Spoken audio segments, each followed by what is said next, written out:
10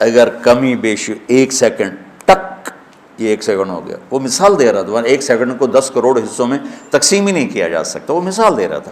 1 second کے 10 کروڑویں حصے میں اگر رفتار بڑھ جاتی تو کائنات گم ہو جاتی، اگر کشش بڑھ جاتی تو کائنات سکڑ کے پھر زیرو ہو جاتی. تو اس کو یہ خود ہی بن گئی. کیسے ہو سکتا ہے؟ ما بین ایدیہم وما خلفہم، کل کائنات اس کی. علامہ اقبال رحمۃ اللہ علیہ جیسا شاعر نہ عربوں میں دیکھا ہے نہ عجموں میں دیکھا ہے. وہ کہتے ہیں ہیچ چیزے خود بخود چیزے نشد، ہیچ آہن خنجرے تیغے نشد، ہیچ حلوائی نشد استاذ کار تا غلام شکر ریزے نشد، مولوی ہرگز نشد مولا روم تا غلام شمس تبریز نشد. وہ کہتے ہیں کوئی چیز خود بخود بھلا بن جاتی ہے. لوہا پڑے پڑے چھری بن جائے گا. ماں کے پیٹ سے کوئی حلوائی پیدا ہوتا ہے، وہ سیکھتا ہے. مولوی روم سے مولانا روم شمس تبریز کے ذریعے سے بنا، ایسے تھوڑا ہی بنا. مولانا روم تو فلسفی تھے، منطقی تھے. عجم پہ فلسفہ غالب تھا، عرب پہ قرآن غالب تھا. پھر عرب مغلوب ہوئے، عجم غالب ہوئے، تو پھر فلسفہ ہی سب کچھ بن گیا. فلسفہ رہ گیا تلقین غزالی نہ رہی، رہ گئی رسم اذاں روح بلالی نہ رہی. فلسفہ رہ گیا تلقین غزالی نہ رہی. تو یہ پڑھا رہے تھے مسجد میں، ان کی کتابوں کا ڈھیر سامنے رکھا ہوا تھا حوض کے پاس. تو شمس تبریز آئے، دیہاتی شکل، گنوار جیسے ہوتے نا، بدو. تو بڑے معصوم انداز میں مولانا روم سے پوچھا این چیست، وہ کتابیں تھیں، کہ یہ کیا ہے؟ تو انہوں نے دیکھا دیہاتی ہے، تو انہوں نے بڑے تکبر سے کہا این آن است کہ تو نمی دانی. ارے پاگل، یہ وہ جو تو نہیں جانتا. تو وہ ایک دم آگے بڑے، کتابوں کو دھکا دیا. وہ ترتیب سے پڑھی تھی، یوں دھکا دیا، ساری حوض میں جا گری. تو انہوں نے کہا تیرا بیڑا بڑھ جاوے، نام مراد ایک ہی کی تھے. کوئی پریس تو تھا نہیں، جاؤ بھائی اردو بازار سے نہیں خرید کے لے آؤ. تو ہاتھ سے لکھا تھا. تو نے میری زندگی کی محنت برباد کر دی. تو وہ کھڑے ان کی گالیاں سنتے رہے. پھر حوض میں اترے اور ایک کی کتاب کو نکالیں خشک بالکل اور سامنے رکھ دیں. اس یوں جھاڑیں مٹی نکلو سامنے، ساری کتابیں خشک کی خشک نکال کے باہر. اب مولانا روم بولے این چیز، یہ کیا ہے؟ تو اب تبریز بولے این آن است کہ تو نمی دانی، یہ وہ ہے جو تو نہیں جانتا ہے. مولوی ہرگز نشد مولا روم تا غلام شمس تبریز نشد. میں گیا ہوں ان کے دربار پر، حاضری دی تھی جب ترکی ہماری جماعت گئی. ہماری تشکیل نہیں تھی، کونیا. میں نے کہا میں نے جانا ہے مولانا روم. ہم نے پورا فلائٹ لی اور 8 گھنٹے فلائٹ لیٹ ہو گئی. جہاں وہ ایئرپورٹ پر بیٹھ ہماری تباہی پھر گئی.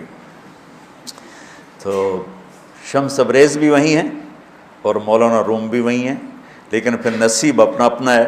شمس تبریز کے مزار پر چند لوگ تھے اور مولانا روم کے مزار پہ میلہ لگا ہوا تھا. اور ایک عجیب بات بتاؤں، جتنے ہم مسلمان تھے اس سے زیادہ غیر مسلم تھے وہاں.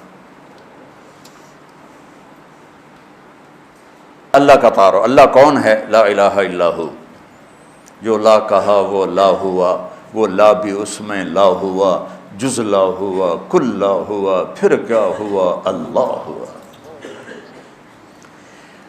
تو اللہ کیسا ہے؟ لا الہ الا ہو، اس جیسا کوئی ہے ہی نہیں. وَلَمْ يَكُنْ لَهُ كُفُوًا أَحَدٌ. تو دل میں تو آتا ہے، سمجھ میں نہیں آتا، بس جان گیا میں تیری پہچان یہی ہے. لا تدركه الابصار وهو يدرك الابصار وهو اللطيف الخبير. لا تراه العيون ولا تخالطه الظنون ولا يصفه الواصفون ولا تغير الحوادث ولا يخشى الدوائر. يعلم عدد قطر الامطار وعدد ورق الاشجار وعدد ما اظلم عليه الليل واشرق عليه النهار ويعلم مكائيل البحار ومثاقيل الجبال. لا تواري منه سماء سماء ولا أرض أرضا ولا بحر ما في قعره ولا جبل ما في وعره. کیا سبحان! یہ اللہ ہے، یہ اللہ ہے. ایک بدو نے یہ دعا مانگی جو میں نے آپ کو دہرائی، تو اس کے بعد اس نے اللہ کی تعریف کر کے پھر دعا مانگی، یا اللہ اجعل خیر عمری آخرہ و خیر عملی خواتیمہ و خیر ایامی یوم القاک فیہ، یا اللہ آخری حصہ عمر کا بہترین کر دے، آخری عمل زندگی کا بہترین کر دے، اور ملاقات کا دن سب سے خوبصورت کر دے۔ تو آپ یہ سن رہے تھے، اس اونچی آواز میں دعا مانگ رہا تھا، تو آپ نے حضرت بلال سے پوچھا تیرے پاس کچھ ہے؟ کہا جی ایک سونے کی ڈلی پڑی کر لیا۔ میرے بھائی ادھر آؤ، کہ یہ آپ کو گفٹ کر رہا ہوں، ہدیہ۔ کہا جی بہت مہربانی۔ پھر آپ نے فرمایا تجھے خبر ہے میں نے تمہیں یہ ہدیہ کیوں دیا ہے؟ کہ لصلۃ بینی و بینک، کہ رشتہ داری کی وجہ سے۔ کہا نہیں، رشتہ داری کی وجہ سے نہیں، بحسن ثنائک علی اللہ، ابھی تو نے اللہ کی خوبصورت تعریف کی ہے، اس پر تمہیں یہ دیا ہے۔ تو اللہ اس کو کتنا دے گا؟ لا الہ الا ہو۔ اور کیسا؟ الحی، موت سے پاک، ہمیشہ زندہ، القیوم، ہمیشہ قائم، اونگنے، اور الحی القیوم کی پھر مزید وضاحت ہے، لا تاخذہ سنۃ ولا نوم۔ یہ نہیں اللہ نے کہا لا ینام ولا ینعس، لا ینام ولا ینعس میں ایک چیز کی نفی نہیں ہوتی کہ نیند تو آ رہی ہے لیکن قابو کر لیتا ہے، اونگ تو آ رہی ہے قابو کر لیتا ہے۔ تو اگر ہوتا نا لا ینام ولا ینعس تو پھر اس مفہوم کی نفی نہیں ہوتی تھی۔ تو لا تاخذہ میں اس کی نفی ہے کہ اس کو نیند آتی ہی نہیں، وہ اونگتا ہی نہیں، وہ نیند اور اونگ سے پاک ہے۔ ایک دفعہ موسیٰ علیہ السلام سے ان کی قوم نے پوچھا تیرا رب سوتا ہے؟ تو یہ بنی اسرائیل بھی عجیب بادشاہ قوم تھی، 40 سال موسیٰ علیہ السلام کے ساتھ رہے اور اتنے بڑے بڑے معجزے دیکھے، سمندر پھٹا اور جو آیات مبینات تھی وہ دیکھی، کیا کچھ نہیں دیکھا، اور سمندر سے پار ہوئے، فرعون غرق ہوا، پھر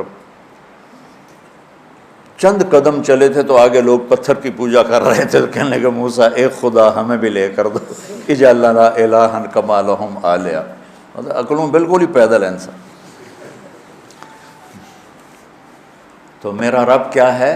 سونے سے پاک ہے، اونگنے سے پاک ہے، لہذا جو ہمیشہ سے زندہ ہے اسی کا حق ہے کہ اس کو پکارا جائے، جو ہمیشہ سے قائم ہے اسی کا حق ہے کہ اسی سے مدد مانگی جائے، جس کو اس رب نے بنایا اور پیدا کیا اور ماں کے پیٹ سے نکالا، قبر کے پیٹ میں اتار دیا اور اپنے پاس بلا لیا۔ وہ کتنی ہیں عظیم ہستیاں گزری ہیں دنیا میں، لائن لگی ہوئی ہے، پکارے جانے کے قابل صرف اللہ ہے۔ وَإِذَا سَأَلْتَ فَاسْأَلِ اللَّهَ وَإِذَا اسْتَعَنْتَ فَاسْتَعِنْ بِاللَّهِ۔ سونے سے پاک ہے، اونگ سے پاک ہے، ہیبت کیسی ہے؟ مَنْ ذَا الَّذِي يَشْفَعُ عِنْدَهُ إِلَّا بِإِذْنِهِ، کوئی کسی میں ہمت ہے کہ اس کے سامنے دم مار سکے اس کی اجازت کے بغیر؟ علم کیسا ہے؟ ما بین ایدیہم وما خلفہم، آگے اور پیچھے، ماضی اور حال، مستقبل، یعلم ما بین ایدیہم وما خلفہم، سب اللہ کی تعریف ہو رہی۔ ولا یحیطون بشیء من علمہ الا بما شاء، جس سے جو ملتا ہے وہ اللہ کی طرف سے ملتا ہے۔ جو وما اوتیتم، وما بولو، وما تعلمتم، وما اکتسبتم، نہیں، وما اوتیتم کس نے دیا؟ اللہ نے۔ آتیناہ رحمۃ من عندنا وعلمناہ من لدنا علما، وسع کرسیہ السماوات والارض، جس کی کرسی اتنی بڑی ہو کہ زمین آسمان پہ چھا جائے، ولا یعودہ حفظہما، اس سب نظام کو چلاتے ہوئے تھکتا نہیں، وہو العلی العظیم، کیا عظمتوں والا ہے۔ مولانا طارق جمیل صاحب کا ادارہ جامعۃ الحسنین گزشتہ 20 سال سے اپنے طرز تعلیم اور جدید نصاب سے سینکڑوں تشنگان علم و تربیت کو سیراب کر چکا ہے۔ زکوٰۃ، صدقات اور عطیات کو تعلیم کے لیے مختص کریں۔ تعلیم کے لیے آپ کا تعاون معاشرے کی قسمت بدل سکتا ہے۔